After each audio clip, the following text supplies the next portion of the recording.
तीनों लोकों का मालिक बना देते हैं। कैसे तीनों लोकों का मालिक बना देते हैं गुरु, इसी को समझेंगे। क्या ये संभव है या एक कल्पना है?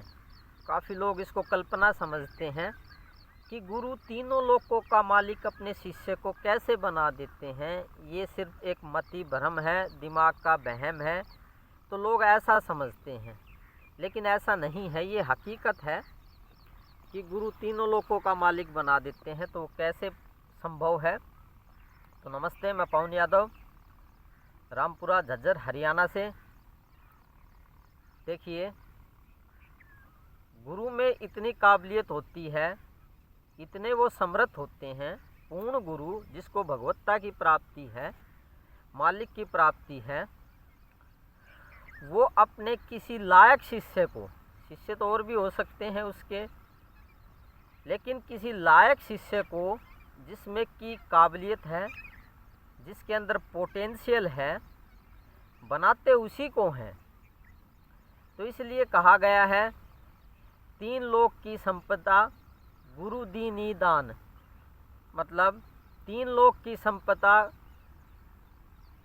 वसीयत गुरु अपने शिष्य को दान में दे देता है। तो अब वैज्ञानिक तरीके से इस बात को समझने की कोशिश करेंगे कि कैसे वो तीन लोकों का मालिक बना देते हैं या उस संपदा को दे देते हैं। जब शिष्य को गुरु पूर्ण ज्ञान देता है, परमात्मा का ज्ञान देता है, ब्रह्म ज्ञान देता है, तो ब्रह्म ज्ञान की प्राप्ति होने पर शिष्य क्या पाता है कि मैं सभी के अंदर विद्यमान हूँ।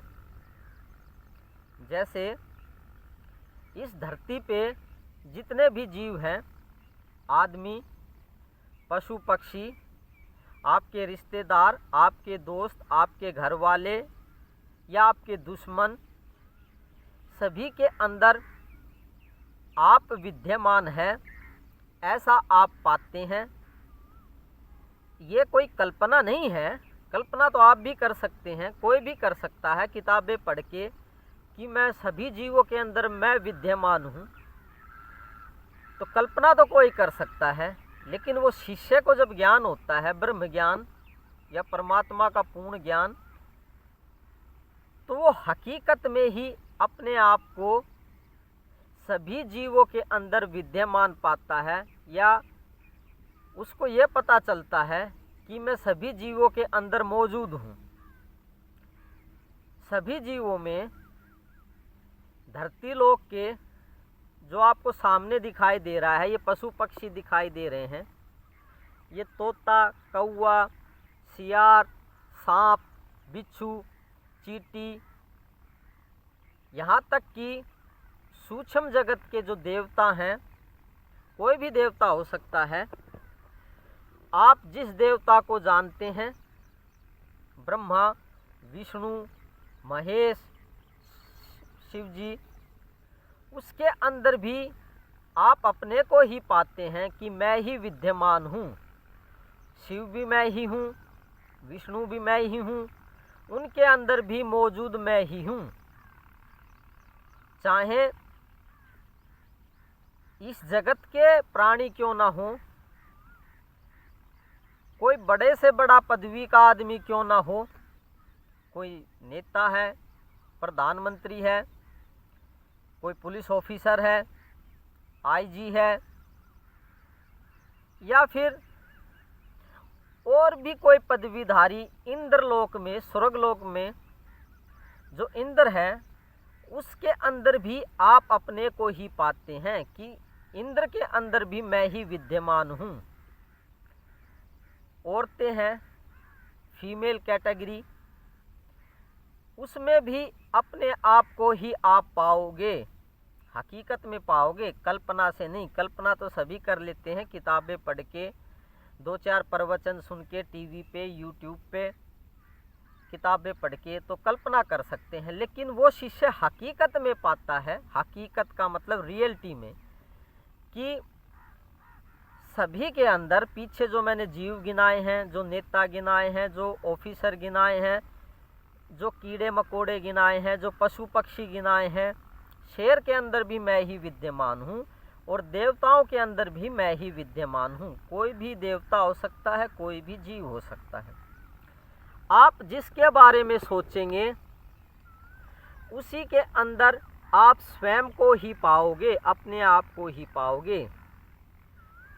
तो सब जीवों में जब आप ही हैं, चाहे देवता क्यों ना हो, चाहे भूत प्रेत क्यों ना हो, और चाहे इस धरती पे शरीरधारी जीव जंतु आदमी कोई भी क्यों ना हो, जिसके अंदर आप सोचोगे उसी के अंदर आप अपने आप को पाओगे हकीकत में। तो जब सबके अंदर ही आप मौजूद हैं,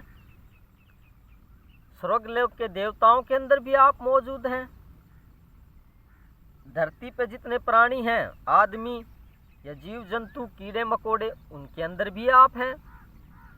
यहाँ तक कि यमराज के अंदर भी जो मृत्यु के देवता होते हैं, उसके अंदर भी अपने आप को ही पाओगे। तो फिर सब जगह आप ही हैं, तो तीनों लोकों में आप ही विद्यमान हैं। अपने आप को ही पाओगे। आप ही देवता बने हुए हैं। जब उनके अंदर आप मौजूद हैं तो आप ही बने हुए हैं देवता भी। मृत्यु के जो देवता हैं वो भी आप ही हैं, आप ही बने हुए हैं। कीड़े मकोड़ों के अंदर भी जब आप ही हैं तो इस धरती लोक पे भी आप ही हैं। तो जब सर्वत्र आप विद्यमान हैं, सबके अंदर आप मौजूद हैं, तो तीनों लोकों पे आपकी सत्ता है या नहीं है, तीनों लोकों पे आपका राज है या नहीं है। दुश्मनों के अंदर भी आप मौजूद है। किसी दुश्मन को अपने सोच लीजिए जो आपसे दुश्मनाई रखता है, उसके अंदर भी आप स्वयं ही मौजूद हैं। ऐसा अपने आप को पाओगे हकीकत में। तो जब तीनों लोकों में जो कुछ भी मौजूद है, देवता, प्राणी, कीड़े मकोड़े, मृत्यु के देवता, भूत प्रेत, नेता, ऑफिसर, दुश्मन, दोस्त, घर परिवार वाले, वाइफ, बच्चे, आपके माता पिता, सबके अंदर तो आप मौजूद हैं। इस धरती लोक पे भी सबके अंदर आप मौजूद हैं। जो दूसरे लोक हैं, जो दूसरी डायमेंशंस हैं, माइक्रो और मैक्रो यूनिवर्स मौजूद हैं, सूक्ष्म जगत इस आकाश मंडल में, उनमें जो देवता, भूत प्रेत, जो कुछ भी है, उनके अंदर भी आप मौजूद हैं। तो तीन लोक की संपदा आपको दे दी या नहीं दे दी, अपने आप से ही पूछिए। कि जब आपको हर जगह अपनी मौजूदगी का एहसास होता है, तीनों लोकों के अंदर आप मौजूद हैं, सभी प्राणियों के अंदर, जीवों के अंदर, तो तीन लोक की संपदा आपको दे दी या नहीं दे दी? निश्चित ही दे दी। आप ही सभी के अंदर मौजूद होकर के तीनों लोकों पे राज करते हैं, क्योंकि मौजूद तो आप ही हैं। तो मौजूद आप हैं तीनों लोकों में, तीनों लोकों के जीवों के अंदर आप मौजूद हैं, तो सभी चीज़ें आपकी हैं, बिल्कुल आपकी हैं। मान लो इंद्र है, इंद्र के अंदर आप मौजूद हैं या आप ही इंद्र हैं, तो इंद्र का राज आपको दे दिया या नहीं दे दिया? दे दिया। मान लो कोई राष्ट्रपति है, कोई प्रधानमंत्री है, आप ही उसके अंदर मौजूद है, आप ही प्रधानमंत्री हैं, आप ही राष्ट्रपति हैं, आप ही नेता हैं, और उसका राज होता है देश के ऊपर या किसी राज्य के ऊपर। तो वो प्रधानमंत्री भी आप ही हैं, आप ही मौजूद हैं, तो आपका राज उस देश पे, उस पृथ्वी पे हुआ या नहीं हुआ? निश्चित ही आपका राज हुआ। जब सभी जगह आप ही बने बैठे हैं, सभी के अंदर आप मौजूद हैं, तो सर्वत्र आपका ही राज है, तीनों लोकों पे आपका ही राज है, तीनों लोकों को आप ही चला रहे हैं, तीनों लोग आपके ही अंडर में हैं। तो इसलिए कहते हैं तीन लोक की संपदा गुरु दीनी दान। तो गुरु तीन लोक की संपदा दे देता है। हकीकत में ऐसे नहीं देता कि जाओ आपको प्रधानमंत्री बना दिया, जाओ आपको पैसे दे दिए, इस भूमि के आप मालिक बन गए। ऐसे गुरु भौतिक रूप से आपको कुछ भी नहीं देता कि धरती जमीन दान दे दी, कोई पैसा दे दिया, तो कोई बड़ी पदवी पे आपको बैठा दिया या बना दिया, आपको कोई बड़ा पद दे दिया, आपका राज हो गया। नहीं नहीं, ऐसा कुछ नहीं होता। वो आपको इस चीज़ का अनुभव या इस चीज़ का ज्ञान दे देते हैं कि ये तीनों लोकों पे आप ही विद्यमान हैं, आप ही का राज है। तो इसी को कहते हैं तीन लोक की संपदा गुरु ने दान दे दी। तो निश्चित ही ये सच बात है कि गुरु तीन लोक की संपदा दान में दे देते हैं। तीनों लोकों पे आपका ही राज चलेगा। जब सर्वत्र सभी जीवों में आप मौजूद है तो राज तो आपका चलेगा ही। वो अलग बात है कि आप राज चलाना चाहते हैं या नहीं चलाना चाहते हैं। तो तीनों लोग आप ही के अंडर में हैं, आपकी वजह से ही चल रहे हैं, आप ही उन पे राज कर रहे हैं, सभी प्राणियों के, देवताओं, जीवों में मौजूद होकर के। ऐसा आप पाओगे। धन्यवाद आज के लिए ये जानने के लिए गुरु कैसे तीन लोक की संपदा दान में दे देते हैं। फिर बात करेंगे किसी और ऊंचे विचार के ऊपर, योग विद्या के किसी गहनतम राज के ऊपर। ये राज आपको किसी अधूरे गुरु के सानिध्य में नहीं मिलेंगे। जो पूर्ण गुरु होता है, जो परमात्मा को प्राप्त होता है, वही आपको ये राज दे सकता है, ये गहनतम विषय को अनुभव करा सकता है। उसमें ही इतनी शक्ति होती है। तो आप पूर्ण ब्रह्म हैं, परमात्मा हैं।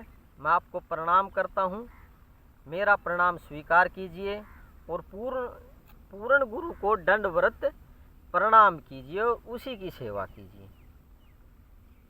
Thank you very much.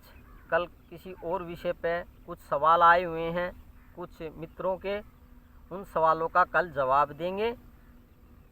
तो कल तक के लिए इंतज़ार कीजिए। Thank you very much.